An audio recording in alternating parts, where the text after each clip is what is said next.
Why is it that you can get the most random, wonderfully reviewed thing from around the world in just 2 days, but if you want to see a good doctor, it can take forever to get an appointment? Thankfully, there is a way. It's called ZocDoc.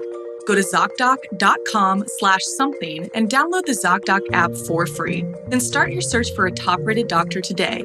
Many are available within 24 hours. That's ZocDoc.com/something.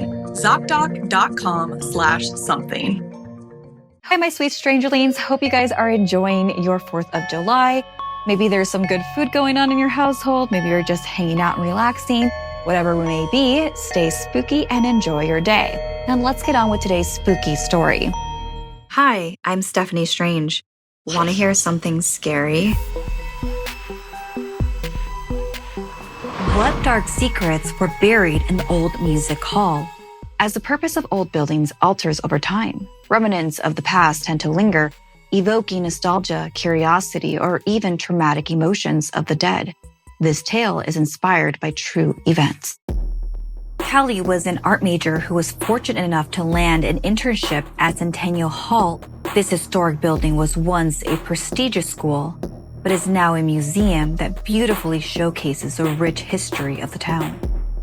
Seizing the opportunity to explore her passion for history and art, Callie eagerly committed herself to the role with unparalleled enthusiasm and determination to learn more.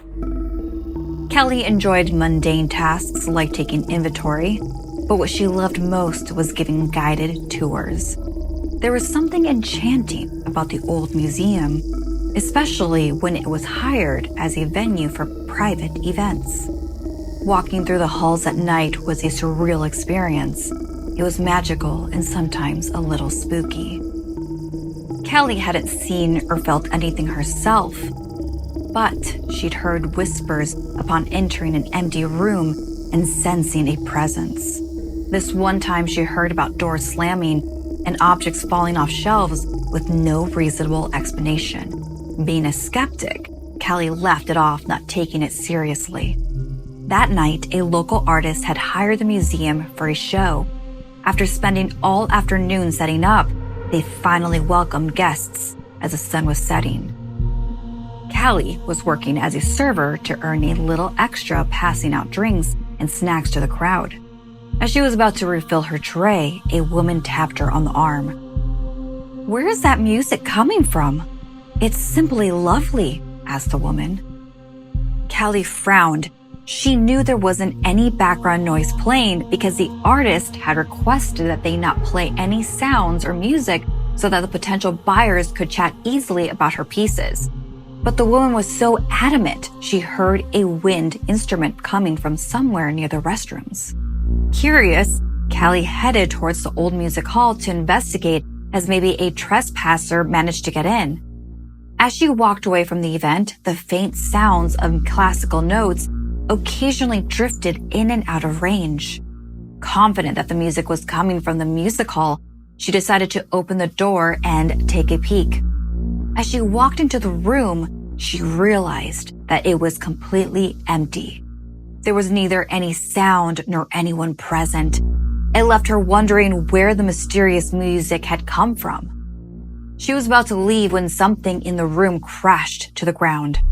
Callie jumped and saw that one of the clarinets had fallen down from its display window. It was virtually impossible for that to happen, and yet there it was. She inched towards it, starting to feel some of the unease her colleagues had spoken of.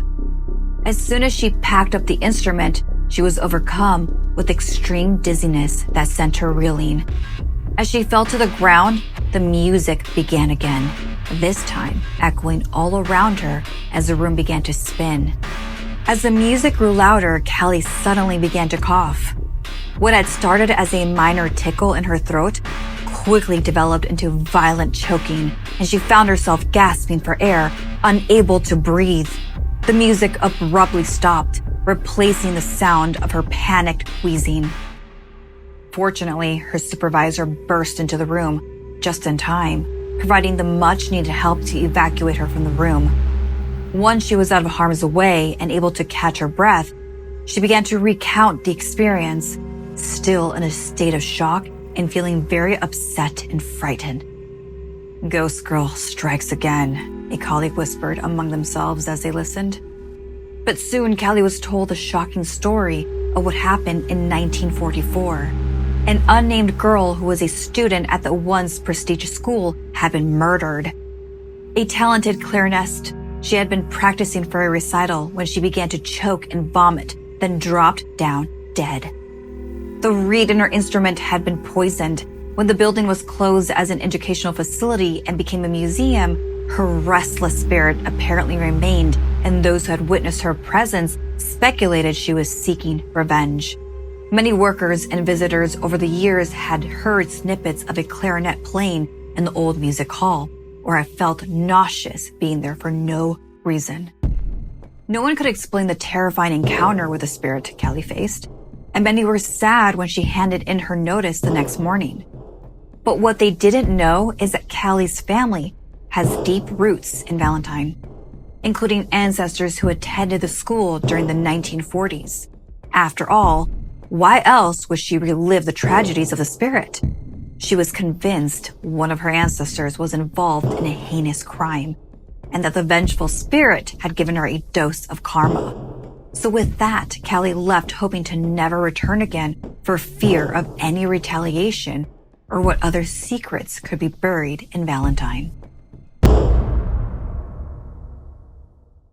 Thanks so much for listening. Like and share if this video gave you the chills.